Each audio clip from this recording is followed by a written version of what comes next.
हूं कि कानून आपको नहीं छोड़ेगा। ये सिर्फ आपसे वोट चोरी नहीं हो रहा है, ये आपका भविष्य चोरी हो रहा है। आज तक महाराष्ट्र की वोटर लिस्ट हमें नहीं मिली। स्वागत है बोल इंडिया में, मैं हूं सैयदानी शफरोज। हाल ही में चुनाव आयोग ने मतदाता सूची की विशेष गहन समीक्षा यानी स्पेशल इंटेंसिव रिवीजन की प्रक्रिया शुरू की है। लेकिन विधानसभा चुनाव से ठीक पहले शुरू की गई इस कवायद ने राज्य की सियासत में तूफान ला दिया है। विपक्षी महागठबंधन से लेकर सामाजिक संगठनों तक हर जगह विरोध की आवाज उठ रही है। इसे लेकर कहा जा रहा है कि यह कोई प्रशासनिक प्रक्रिया नहीं बल्कि एक सोची समझी साजिश है और एक रणनीति है जिसके जरिए दलित, गरीब, प्रवासी और हाशिए पर खड़े समुदायों को मतदाता सूची से बाहर कर उन्हें चुनावी प्रक्रिया से दूर किया जाएगा और उनके वोट का अधिकार छीन लिया जाएगा। सवाल उठ रहे हैं कि जिन लोगों के पास रोजमर्रा की जिंदगी के मद्दे नजर और जद्दोजहद में आधार या पहचान पत्र तक नहीं है, वो अचानक इतने कागजात कहां से लाएंगे? क्या यह प्रक्रिया ईवीएम से भी ज्यादा खतरनाक हथियार बन रही है जो लोकतंत्र को गिनती में नहीं गायब करने में इस्तेमाल हो रही है? बिहार में चुनाव आयोग की स्पेशल इंटेंसिव रिवीजन प्रक्रिया को लेकर आज बिहार की सड़कों पर जबरदस्त जनसैलाब उमड़ा। दिल्ली से राहुल गांधी खास तौर पर पटना पहुंचे और तेजस्वी यादव के साथ मिलकर सड़क पर उतरकर मोर्चा संभाला। विपक्ष ने खुलकर चुनाव आयोग और मोदी सरकार के खिलाफ नारेबाजी की और इस कथित संशोधन को संविधान पर हमला करार दिया। आज बिहार की सड़कों पर उमड़े जनसमूह ने साफ कर दिया है कि अब खेल पलट गया है।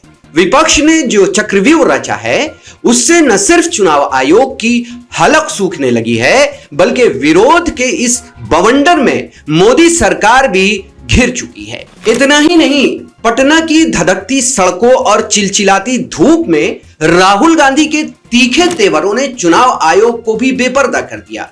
राहुल गांधी ने महाराष्ट्र चुनाव का उदाहरण देते हुए वोट चोरी करने की अपनी बात को न सिर्फ दोहराया बल्कि चुनाव आयोग पर गंभीर आरोप भी लगाया। साथ ही चेतावनी देते हुए कहा कि आपको जो करना है करो लेकिन किसी को बख्शा नहीं जाएगा। यह केवल बयान नहीं है, यह एक राजनीतिक महायुद्ध का शंखानंद है। असली सवाल इससे कहीं ज्यादा गहरा है। क्या SIR पर नोटिफिकेशन महज एक समीक्षा है या फिर लोकतंत्र को घेरने की एक शातिर चाल?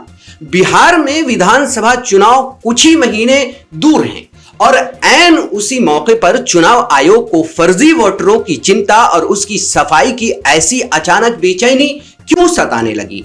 अगर वाकई उन्हें वोटर लिस्ट में गड़बड़ी का शक था तो यह काम लोकसभा चुनाव 2024 से पहले क्यों नहीं हुआ? क्या तब देश के प्रधानमंत्री समेत पूरी केंद्र सरकार को फर्जी वोटरों से चुना गया था? अगर हां, तो फिर मोदी सरकार की वैधता पर भी सवाल उठना लाजमी है। सिर्फ सवाल ही नहीं बल्कि पूरी सरकार को भंग कर देना चाहिए और चुनाव आयोग व आयुक्त के खिलाफ मुकदमा भी चलाना चाहिए कि उन्होंने देश के लोकतंत्र से इतनी बड़ी नाइंसाफी कैसे होने दी। या फिर सच्चाई यह है कि बिहार में हार का डर बीजेपी और केंद्र सरकार को सता रहा है और इसी डर से अब चुनाव से पहले मतदाता सूची में फिल्टरिंग के नाम पर लोकतांत्रिक जनाधिकारों को निशाना बनाया जा रहा है। इसे सत्ता हथियाने की साजिश क्यों नहीं कहा जाए?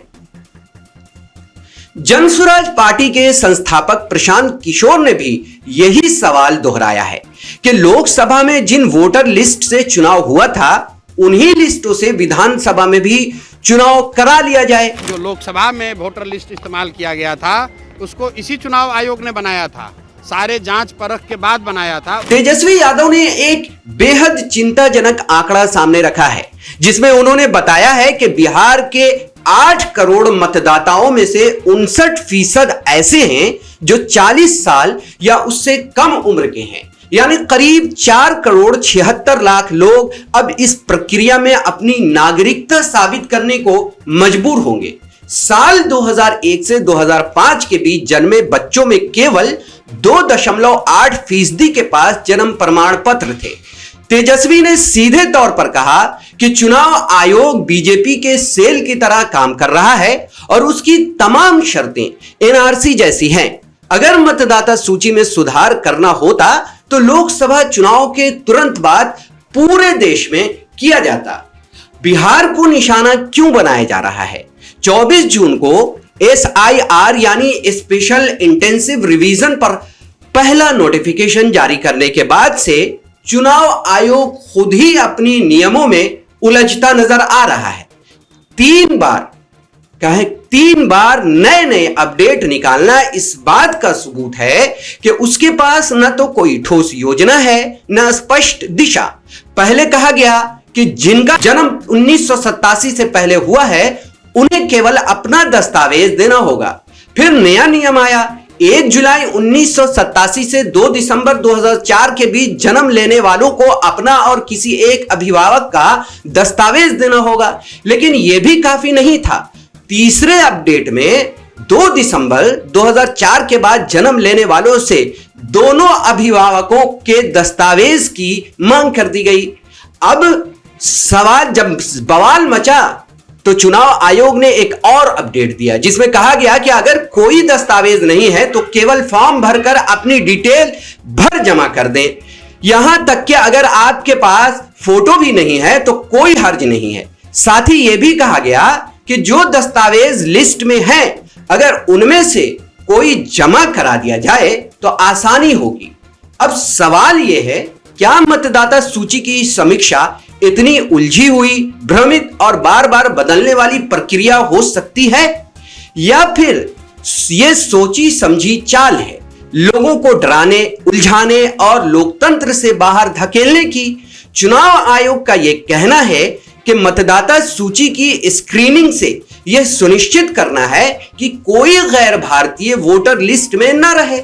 साफ तौर पर उसकी मंशा पर सवाल खड़ा करता है, क्योंकि गैर नागरिक की पहचान करना गृह मंत्रालय का कार्यक्षेत्र है, ना कि चुनाव आयोग का। तो फिर आयोग किसके कहने पर यह नागरिकता परीक्षा जैसी प्रक्रिया चला रहा है? किसकी योजना पर, किसके इशारे पर और किस राजनीतिक उद्देश्य को पूरा करने के लिए? 3 बार नियमों में बदलाव, बार बार की स्पष्टीकरण और अभूतपूर्व दस्तावेजी मांगे, ये सब बताती हैं कि चुनाव आयोग अब संस्थागत विश्वसनीयता नहीं बल्कि सत्ता के सियासी एजेंडे का औजार बनता जा रहा है।